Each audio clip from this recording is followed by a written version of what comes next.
You are listening to Wicked Psychotherapists, a podcast where two psychotherapists show you that taking care of and learning about mental health doesn't have to be wicked hard.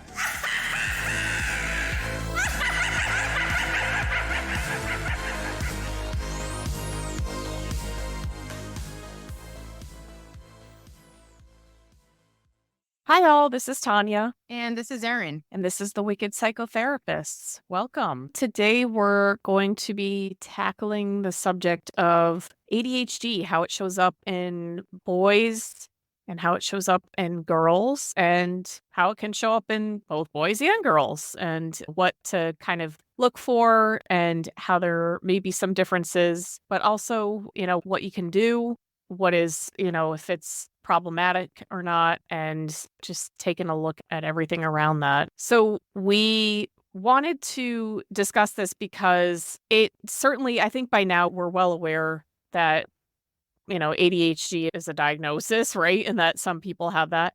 I do want to kind of, I guess, maybe just dispel some things and just maybe streamline some information because I think a lot of stuff is out there. But I think what we want to try and focus on is, the different types of ADHD, the symptoms, how this may show up differently, and if, course of treatment in terms of, what can you do? What are some things from a mental health perspective? So the first things I do want to just kind of, talk about are that clinically, there's three different types of ADHD, the inattentive type, the hyperactive type, and then the combination, which would be, both hyperactive and inattention. So just in that, you can kind of see that different symptoms all along that spectrum could show up with, Right. Not inattention versus not being able to sit still and process. But let's talk about when does this become a concern? Like if somebody, I know you don't work with children, but say that, somebody comes to you and they're saying, I think I have ADHD. What are some things that you might explore or discuss with them? Well, I think you said, when does it when it becomes a problem? So is this affecting their life? Why are they addressing this to me now? What is making them start thinking about it? Has there been something that happened at work, something at home that they notice has changed, or other people in their life are noticing you keep forgetting something, or you're missing deadlines, or you're forgetful? Or did they see something on social media that all of a sudden they're like, well, I feel like I might have this. So that we might explore that first. And if it is something that maybe they're noticing is affecting their quality of life, then we'll start talking about what the next steps are. And that might be getting tested or something. Yeah. And it's, I think that is a good point to kind of, discuss first. Is this a problem? Is this like you're not showing up to work on time? You're not able to meet deadlines? Are there other things that are coming in? Did you just buy a new house? Did you just have a baby, right? Mhm. Is there a new baby in the house? That can cause definitely from your baseline, maybe, take away attention or cause you to feel like you can't focus. And so those are definitely things that you'd want to consider. Or has it Right. always kind of been hard to organize? Have you kind of just gotten by, on luck or by the skin of your Mhm. teeth to organize things or meet deadlines? Right. And is this just becoming exhausting trying to Yeah. keep up? That's an awesome point, because what if you never were taught those skills of organization or time management? Because sometimes that is something that people are taught or shown. And now as an adult, you're just like, oh my gosh, I'm so overwhelmed. I'm not able to keep up. I'm not organized. I don't know how to do different tasks. I can't do more than one thing at a time. But what if you were never shown or never taught those skills? So that could be something too. Is it learned? Is it something that could be a disorder or something? Yeah, for sure. It's not, I think some people just, kind of structure their lives based on what they grew up in. If you grow up in chaos or just kind of saying, oh, well, I will pay the bill when it comes back at me and it said like it's overdue by 3 months and things are Mhm. about to get shut off and that's when I handle it kind of Right. thing. And I'm not saying that's ADHD, but is that something that was modeled to you and you just Mhm. feel like, well, that's the way you pay the bills, kind of thing. Right. And I personally relate to that. When I was, growing up, my mom was always, she was a single mom and she did not she couldn't pay the bills. So Yeah. I just always thought it was like survival was how you get by. I didn't realize even having like a nest egg or having security was even an option. So that's kind of how I lived Yeah. my life. And I mean, I also was in very low paying jobs and I was by myself. So I wasn't able Yeah. to save anything, but it was like that was kind of the norm for me, but that had nothing to do with me not being able to focus or organize or anything like that, like when I look back on some of Yeah. those factors. Well, and that's also too, it is different because it was, like you said, your mom was a single mom and it was survival. So it might have seemed Mhm. scattered and a lot of things might have been chaos, but depending on what was happening with her or at home too, trying to scramble, trying to keep the electricity on or get food on the table. It just might have been, how do I keep these girls alive and thriving? Yeah, it very much was. And that became kind of like a model of like, oh, this is how life is. But then I started to realize this isn't really, me. This doesn't feel good. I don't like this. And when I started to be able to actually make some money, I was like, oh, I should structure this a little differently. Right. But yeah. And that's kind of, those are things to explore. I think that would be something to take in, with the biopsychosocial and to, what was your upbringing like? Or, what were you modeled? Those types of things, because this very well could just be a pattern repeating itself. Yeah. Or also, what if, let's say they are coming into session and they're saying they're having the difficulty concentration, difficulty at work, missing deadlines, getting in trouble, getting written up, or at home is a mess, or missing bills, whatever else, then we might discover, like with a biopsychosocial, what else has been going on. Do they have any history of anxiety, history of depression, drug dependence, anything like that, or an illness or recent trauma might have happened? Is there a death in the family? Is there something else happening? Divorce. You mentioned buying a new house. Like happy things can also cause a lot of stress and anxiety in people as well. Yeah, for sure. It's and I think it kind of comes down to, when we're growing up, the differences that may show as, a boy versus a girl and what's kind of considered normal for a boy versus a girl. Maybe it's kind of being looked at now, but there's still a difference in how kids are being diagnosed, or it's recognized that there is maybe an issue.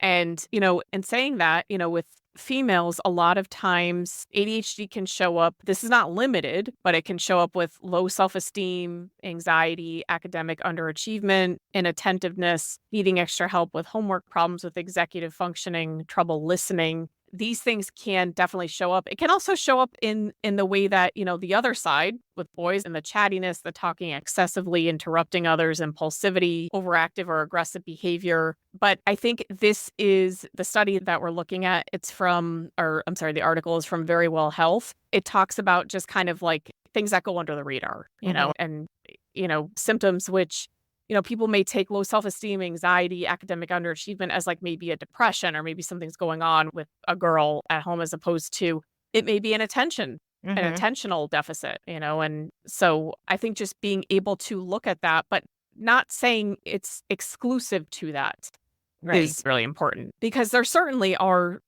girls that may show up and be very chatty, have, kind of be maybe aggressive or, impulsive. And there's certainly boys that may have that inattentiveness, that, low self-esteem, anxiety. I think it's a crossover, but I think these are the points they just think have been overlooked a lot within, females and males. And that's kind of the crux of what we want to talk about in terms of symptoms. Yeah. And so, and it even says, that females may be kind of more prone to like daydreaming, kind of the more like passive, in a classroom of, say there's 30 kids or 25, 30 kids. I don't even know what's standard anymore, but that may go unnoticed, right? Because that's not necessarily a problem student. So just in general, I think it's not even just limited to ADHD. That may just not notice that something's going on. Maybe something's going on at home. Maybe there's other stuff going on, other, maybe learning disorders, whatever that may kind of pop in there.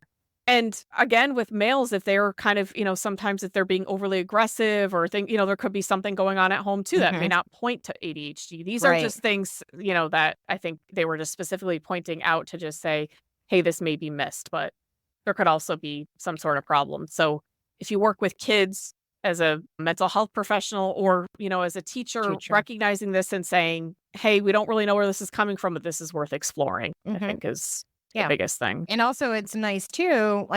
Tanya referenced this article, and I'll try to post this article on social media too, just because it is good. So you can see, or just even take that little compare and contrast section, like the males, boys, girls. But it's good to look at it too, because so often I think people are so conditioned just to almost look at the boys when they are diagnosing, or the teachers suggest to the parents to get them diagnosed or looked at, where with the girls in the past, it's probably not as acknowledged in the classroom or other places for the diagnosis. Yeah, maybe it may be missed, or it may be misconstrued, as Mhm. something else, or just not mentioned at all. Or, maybe the boy could be labeled as the bad kid, right? What the article also goes on to say is that there's also, if this is not diagnosed at a young age, the reason why we're kind of talking about this, when this kind of goes unnoticed, or, if it's misconstrued in some way, there's a risk of developing comorbid disorders like anxiety or depression, sleep disorders, eating disorders, substance use disorders, things like that later on, because these things are going undiagnosed and you're being labeled as like, oh, this is, something in your character, as opposed to this is something you could get Yeah. help with.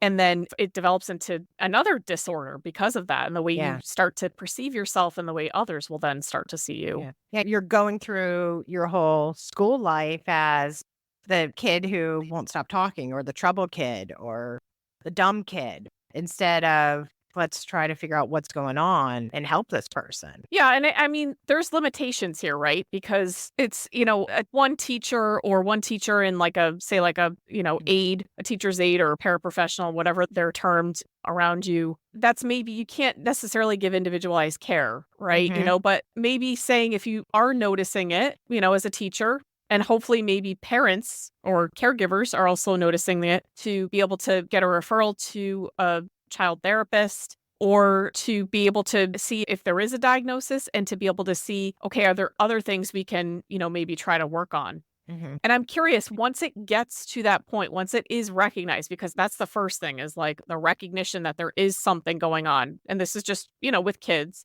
but Right. also with adults that maybe comes, they come to you later. Maybe they've had all these things showing up, they have a comorbid disorder, or it's coming out in a different way. Right. So it really can be, I think, different courses of treatment and understanding different coping skills. If you do catch that early, to explore and to say, okay, now how could we maybe shift the environment around? How can we introduce some coping skills, some, ways of understanding this, psychoeducation Mhm. for the caregivers, for the teachers, and for the child, to Right. understand that, what, hey, maybe I don't understand, or I have a tough time understanding if I just sit here, but I'm allowed to have, 5 minutes break every hour, which could Mhm. be addressed on an IEP, Yeah. individualized education plan, Mhm. something like that. Those things can be tough to get, and tough without maybe a diagnosis. But this is why I think you kind of want to, try to pay attention to that.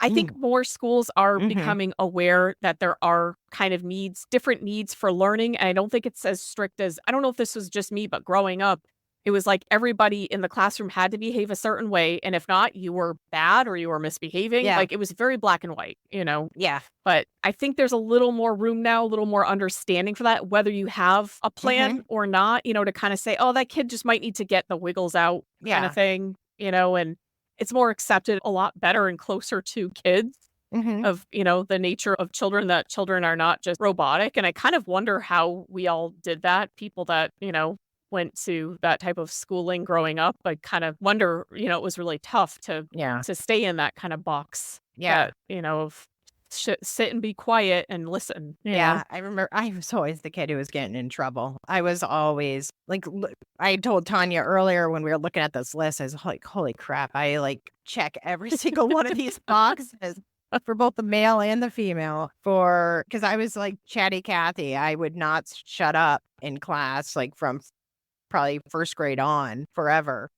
And I was always getting in trouble. I was always the person having to point my finger to the announcement box, in the wall. That's how old I am. Or sit in the hallway for talking or moving, or I'd have to take like 1,000 bathroom breaks, it seems like, throughout the day just to leave because I felt like I was going to go insane just sitting there. And I don't know if it's just I was bored or what, but I definitely would have loved to have the classroom where you get to experience a little bit more freedom, which, kind of like it's okay if you step away, sit in the beanbag in the back of the room, do this, because that's like, I see that now in some of the classrooms, which is kind of nice, kind of meeting the child where they are. Right. Yeah, I totally agree. I look at some of these classrooms and kind of just am like, wow, what a great way of approaching education. And like, where was this, but yeah, I mean, when you know better, you do better, right? And I guess we just were kind of before that. Yeah. But I mean, personally for me, it even for me, like I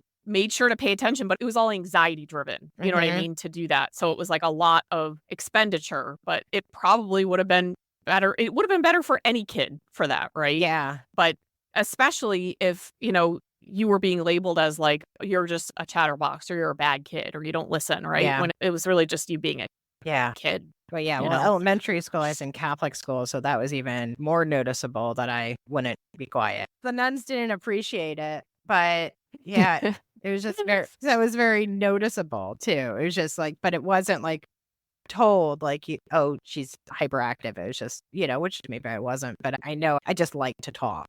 I was just chit-chatty, just didn't want to stay still either. I remember physically getting up to, like, I had no regard for the teacher. I would just like get up and go chit-chat to my friends that was just like a few desks away and just always be like, McManus, get back to your seat. But so, yeah. I just had such fear. I had such fear of being like called out and like people looking at me that I would abide by it so much, but it was not. I mean, obviously it wasn't healthy. Yeah. No, I mean, the nuns were scary. I mean, I remember like, especially my first grade teacher. I don't know what it was. I just like to talk.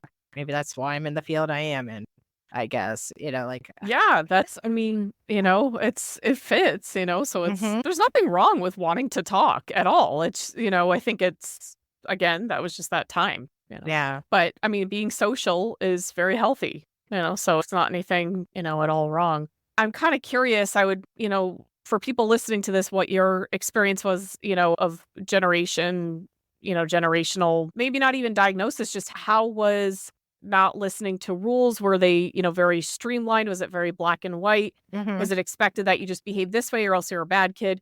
And I think depending on the area where you're at, as well as the generation that you're in, that definitely could change. Oh, that's interesting too. Like, so where you grew, like physically where you are. I was in Indiana because my dad was stationed there. And I'm sure that was where it was kind of strict, where I was in elementary. And then I finished elementary and we moved back to Rhode Island. And then the rest of my schooling was in Rhode Island. But yeah, I mean, but I was always in trouble. But I feel like I really got in trouble in elementaries, like in Cap. Yeah.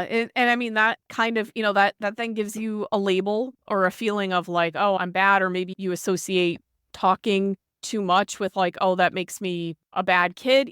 That kind of takes away some of your desire to just kind of be social, right? And it doesn't sound like it did, right? It doesn't sound like it kind of was like, oh, I can't, do this. It maybe just kind of put in place some, kind of stopping points to say, okay, I need to stop and I need to listen kind of thing. But it's certainly, if somebody's made to feel really bad about that, it can take away these natural, this like, kind of ability to just kind of speak freely without anxiety and, kind of these types of things. But also you have to balance the fact that, you're a teacher, you're trying to teach things. You have to kind of streamline that for a lot of students. Yeah, it is. It's something now that I'm an adult and I have kids, I do have more respect for that career and, being a teacher, having like 35 kids or whatever it is in a classroom, 18, same as you. I don't know exact number of what the kids are, but it's a lot. And if you have like one or two that are just like chit-chatting or making paper airplanes or whatever the heck they're doing, it's probably so annoying and just really hard not to yell at them or just have them sit in the hallway for the whole day.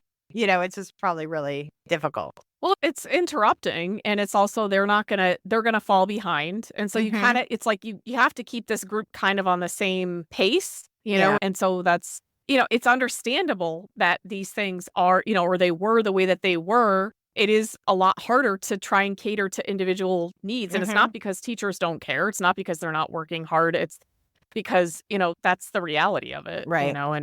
but this is kind of where I think mental health comes in, where, then it could, you could find a therapist and kind of see, okay, are there different strategies you could work with that the parent would have to be involved, or the caregiver, and, ideally the teacher as well, but with some limitations because they, like we talked about. But, to a degree, there are things that you can do to try and say, okay, how can we work with this? At what point is it, that the kid maybe is needing to kind of meet these expectations versus we need to meet, or allow this space for this kid, and kind of taking that individually, I think, is our part. Yeah. And you mentioned too, like, how have I experienced with clients? Because I think I've shared before, I only see women. So I'm actually just seeing the girl perspective with the ADHD or ADD, and I only see adults. So I typically see people like 20 and above. It's just by stance, just because I see adults, and it tends to be around that age range.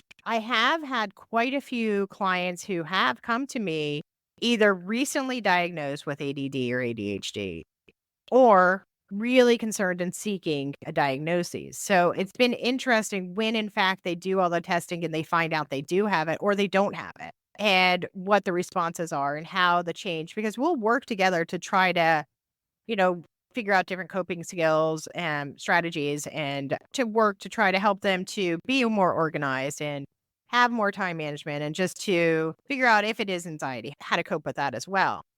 But those that have struggled their entire life and have had the diagnosis given, it's really interesting to see the shift of personality. And it's almost like, whew, okay, this all makes sense. But then also I've noticed some people who have experienced almost like a sense of mourning and sadness and grief or anger because, oh, this is all that I missed out on because I was not diagnosed early on. Oh, I wonder what could have been in this and that. I wonder how I would have done on this and that in tests in high school. I wonder what my GPA would have been in college if I would have been diagnosed early. So it's my job to help them with that, going through that loss and that time, but also, okay, well, now we have it. We have the diagnosis. Now what can we do to help whatever your current goals and future goals are? And if it's to be a better employee or, whatever else it is, like, how can this new diagnosis help you with that? What can we do to help you gain the skills and just, figure that out? Because it is like it's a big thing in people's life when they find out, if it's something that they've been seeking and searching. Yeah, for sure. And that is true. I mean, there is kind of that's a good point, that there might be a grief. And not to say that, oh, well, I could have been, some people misconstrue that and say, oh, well, then they would have just had more excuses. It's not an excuse. They would have had more understanding and possibly support if they had that. And that's not at all, I do have people come to me and say, oh, well, that's my ADHD, so I can't do anything about that. And that's something I would definitely challenge when people say that. Yeah. And I have had people say something kind of close to that, like, oh, well, that's because I have ADHD. And I will stop them. And I don't know if you've had a similar experience and say, that does not mean that you can't try particular things. That doesn't mean that you have to rest in not being able to be good at something or try something, because then you're limiting yourself. Yeah. And you are limiting yourself in the diagnosis. I've had oh, well, that's just my ADHD brain. That's just, it's like, wow, that's really great that you're able to separate it. Yeah.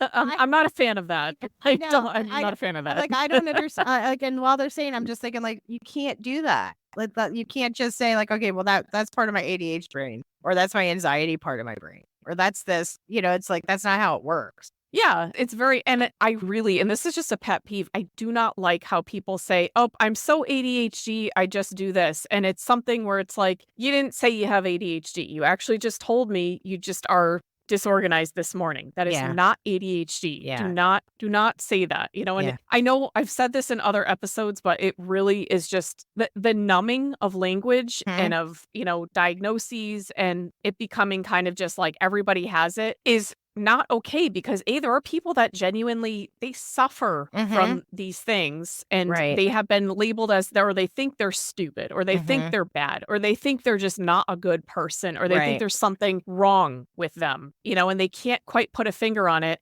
And to just say because you're a little bit disorganized, that's my ADHD brain, or, whatever it is, it drives me nuts. I don't like it. Or some people who, like, maybe they're having difficulty cleaning or organizing, and it's like, oh, well, it's because I have ADHD. I saw this on TikTok or on Instagram or wherever they're getting their social media. And maybe it's just overwhelming because maybe something else is happening. A lot of people who don't have ADD or ADHD get distracted while they're cleaning or organizing. It's like some people don't know to chunk things or to break things up in parts. Some people, like, I know I get overwhelmed and I have the skills. Like when I'm looking at my whole house, I'm like, oh my God, what am I supposed to start with? And I'm like, oh, wait a minute. Oh yeah, let me just start with one part of one room, or let me just do the dusting of everything. And then I'll go do something else. Or I'll gather everything and put everything away. Then I'll do something else. But a lot of times people make it very big instead of chunking it down into smaller parts. And that can be, like you said, that can be a learned skill. That can be, how you were modeled cleaning. That can be, how you were modeled not cleaning, right? Like you just don't really know. It may have nothing to do with ADHD. It may just be anxiety. It may just be, I've known people, and this is just in my personal life, that they will say things like that. And I'm sorry to say, I get annoyed because I'm just like, it's not like you don't suffer from that just because you just are not liking organizing today. Like, don't say that. It really bothers me. Yeah. Because, I am someone who does, like, I have had a lot of things, with not ADHD, but with anxiety. And when people just say, when they just get a little flutter or they're a little nervous to do something, oh, well, that's my anxiety kind of thing. And that's my, this and that. And they misuse that word. Right. It is frustrating to me because it's like your life is not turned upside down on this. You haven't missed out on these things. And it feels disrespectful too for those of us that have anxiety, or those of us who, we work in this field, and to hear people just say, oh, well, that's my ADHD brain. Oh, I'm feeling so ADHD today. It's like, yeah, it's like, are you? Or I know, like, it's become part of the, like, colloquial talk. People just say that. I get it, but I just think it's become so ingrained in us to do that. Or OCD. I'm OCD because I like to have my pen straight, and again, I'm not saying that you can't have this diagnosis and have these things and be frustrated by this. Right. But, I think we need to distinguish this a little bit more, and maybe just say, like, maybe I like my pens to be this way. And it's kind of, my husband gets kind of annoyed by that, right? Yeah. Doesn't mean you're OCD. Well, and also, I know we talk a lot too about anxiety and other things too, but a lot of times with different forms of anxiety, different whatever it is that you're suffering from, you might want to have everything in its place because it makes you feel a little safer and a little calmer. Yeah, it might. And I mean, it really is about, I think, saying the sum total of your life. Is this affecting, my life in a way where it's disruptive, where it's causing harm, where I feel like I do need some help and some support in it? Because I have had people come to me and they've literally just said, I saw this on TikTok and I was concerned. And when you go through the questioning and you ask them, it's not affecting their life, in some of these instances. In some of them it is, right?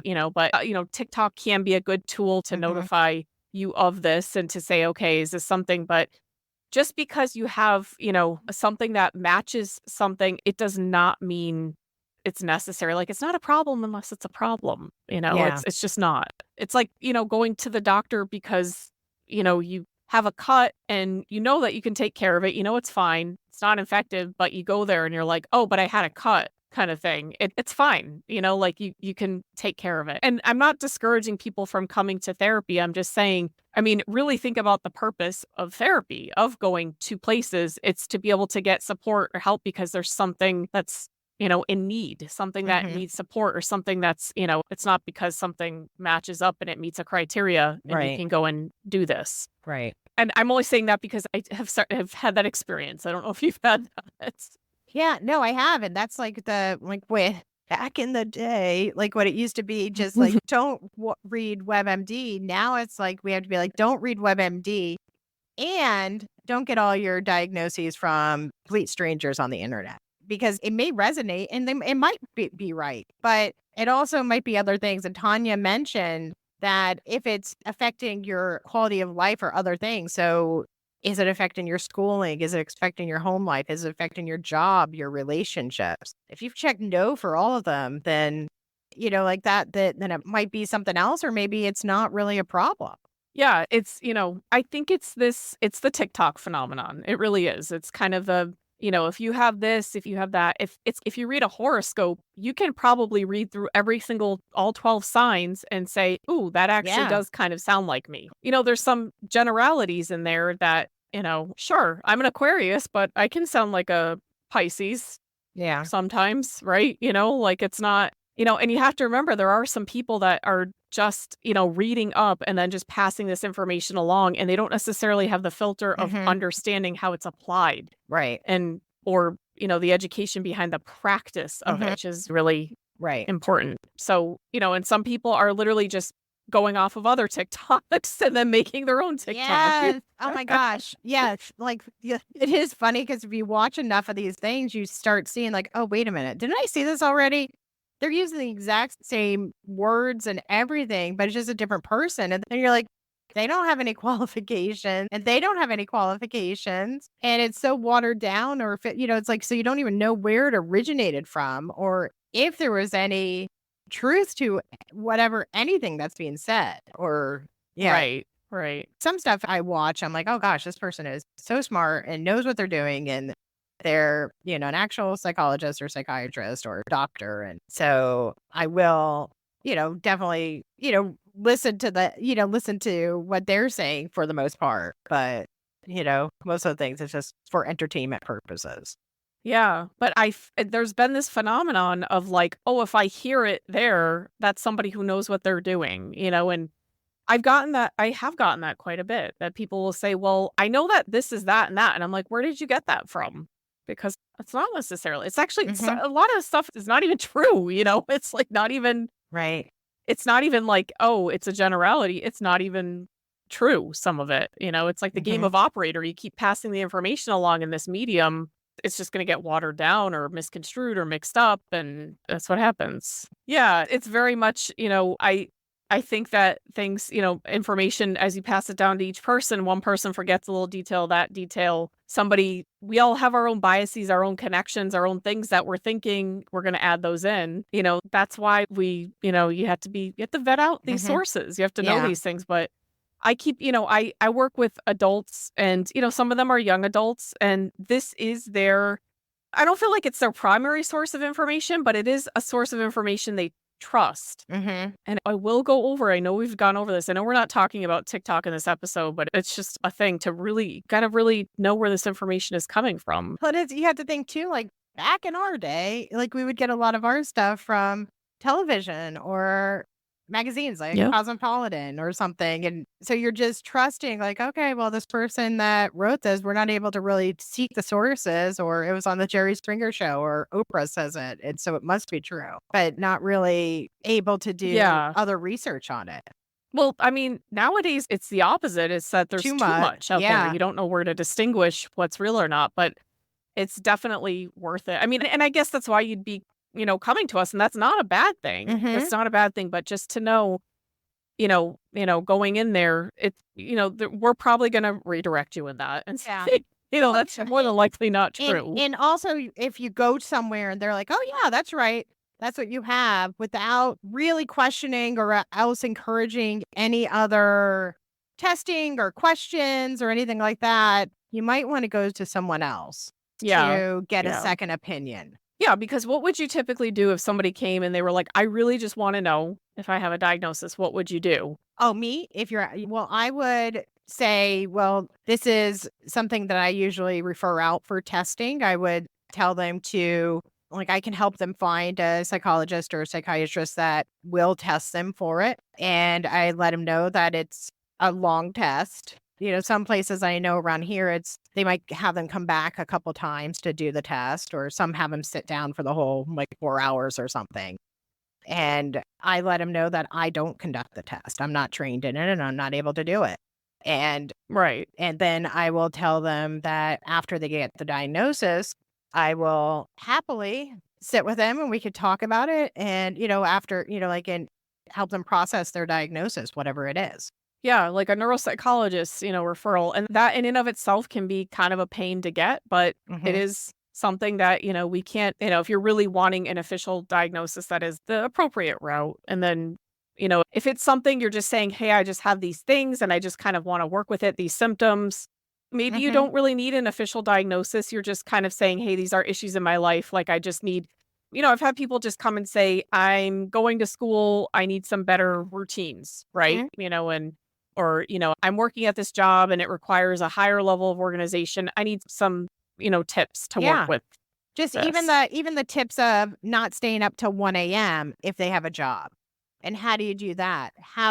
So it's trying to help them learn more skills, like almost have like a treatment plan for time management and how to manage whatever is causing them to stay up till 1 a.m. or not to be focused doing their work. So how to stay a little bit more on task. Yeah. And sleep hygiene, like the effects of not, I mean, like this may sound to some people, it may sound like it's obvious, but to some people it's not, they don't realize that being on, blue screens, like your phone or, television, computers, things like that, typically you should stop an hour before bed. Do I do that? Not necessarily, but that's kind of what's recommended if you're having sleep issues, being able to have physical movement. It's a part of being able to sleep well, making sure that you've done what you need to do, meditate, things like that. All these things that people may think, oh, well, this is just kind of obvious. This is common sense. It's not necessarily to everyone. Yeah. And I got to tell you, and I'm not saying this to be insulting, with this generation in their, the ones that are kind of in their 20s right now, it is really not common sense at all because they have this whole new wave of technology to deal with, and so it is, you do have to shift that a lot.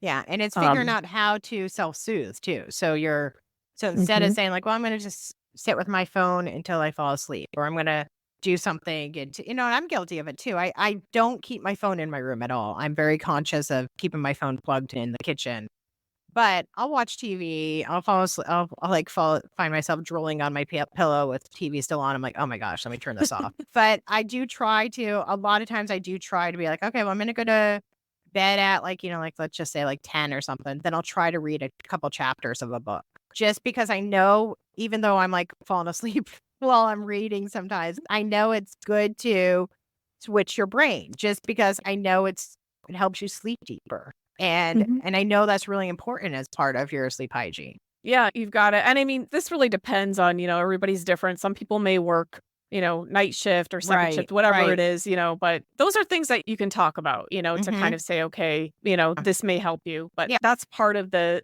taking into account, the sleep hygiene, the time management, the coping skills to, even how to maybe talk to your boss to say, could I maybe, and sometimes this is possible, sometimes it's not, like I've worked with some people where they're at very high level corporate jobs, and them going to their manager and saying, I may need an extra day on this it's not something that's possible, right? But then not for a lot of jobs. But then if you have the diagnoses, that's something too that it may be something that you're allowed to go to HR, and it could be on, I don't know, your record or whatever you call it, like your chart. I don't know what they call it at work. Like you would just have it on your file. That's it.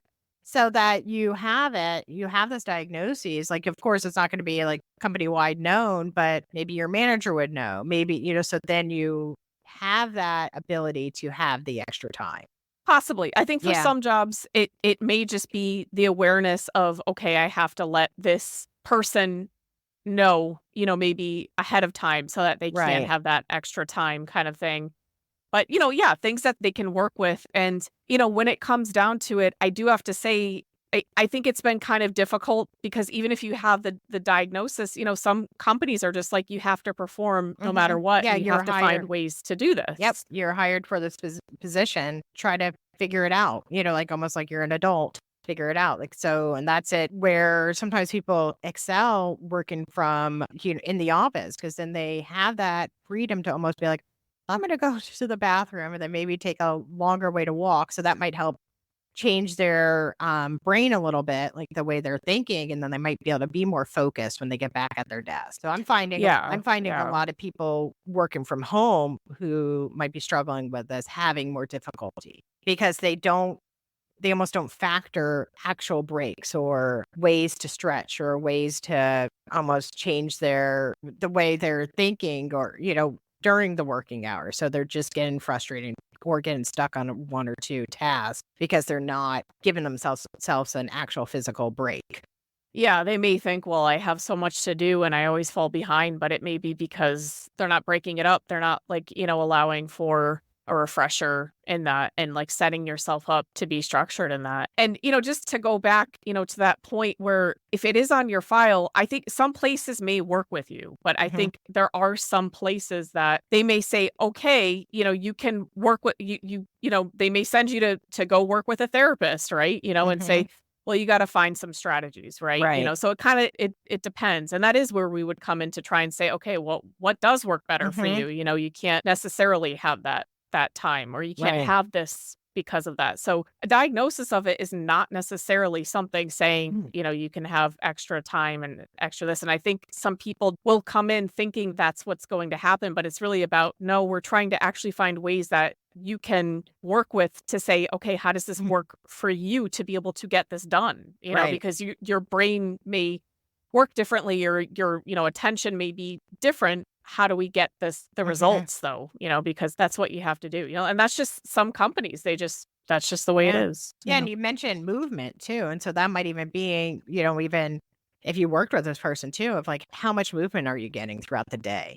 Because that might help them too to stay more focused. Like, are you exercise in the morning? Do you exercise before bed? Do you take a break at lunchtime? Or, so what are you doing to move to, because all of that also helps. Because a lot of times people think, oh, if I'm staying still, then that should help me stay more focused. Why would I want to exercise? Because that's going to make me get hyper, but it's not going to. It might actually help you to stay a little calmer and more focused. I think a lot of people they just say they don't have the time to do it, but even just getting in small movements, walking around, if, we have, small breaks sometimes in between clients, sometimes if they're in an emergency or something, maybe not. But, even I'll go out on my porch and I'll stand in the sun and maybe just kind of pace around. Yeah. Kind of just, during the summer, it can be, if you live in a place that has 4 strong seasons, or, whatever that is, just being able to get the sun when you can make a big difference in kind of refreshing and replenishing your brain and getting things going, and that can be something. So I do know I've had people I've worked with and they've said, things are just better in the summer because they probably have more access to being able to go out. Yeah. They don't have to stay in. It's not dark at 4 p.m. when, that can definitely have a strong effect on you. But, this all kind of leads to if you're kind of, coming to us as an adult, whether you have a diagnosis or don't, or you're just having organizational issues or focus issues that people may attribute and think, oh, well, it's ADHD. It may require learning some strategies and putting a structure in place and kind of seeing what works for you, and I know what you're saying, you kind of have to find things that work for you. And, some people, it may be they find something and they like that and they keep that, you know what I mean? And that works for them. Yeah. And you have to find what works for you, what stimulates you, what gets you going, what keeps you focused, able to pay attention. I think something, when you have a therapist to talk to, that's what you do. You figure out the things, what motivates you, what keeps you focused, what keeps you interested. Yeah. What's fun. And if you start to not feel interested, where can you go? Where can you start to look? Yeah. How can you continue to set this up so that you're not going to just say, okay, I'm just going to do this for 5 months and I'm going to keep going, because you're probably going to be not motivated to do that. That's just not how a lot of people work. Some people work better in groups. That's why there's so many different classes and so many different things. And meetup is still a thing. People still do that where they might be like, you know what? I like hiking. I don't want to do it alone. So I'm going to join this group. And that's really good. So you're getting outside and active. So just finding what you like. And I always I know we've talked about this before, but whenever I have clients that are like, oh, I don't know what to do. I don't know what my hobby is. I don't know what I like to do for activity. I always say, go back to what you liked as a kid. Go back. What did you like as a middle schooler? What did you like as a high schooler? What did you just go back because you're still that person. And sometimes you forget it. Like, even like now I'm trying to do jump roping. I loved jump roping as a kid. I loved it. My mom was like Queen Double Dutcher, because South Bronx, she loved double dutching. She always like incorporated jump roping with us as kids. And I just remember just like thinking jump roping was the coolest. But then some part of my life, I just stopped. And so now I'm trying to bring it back.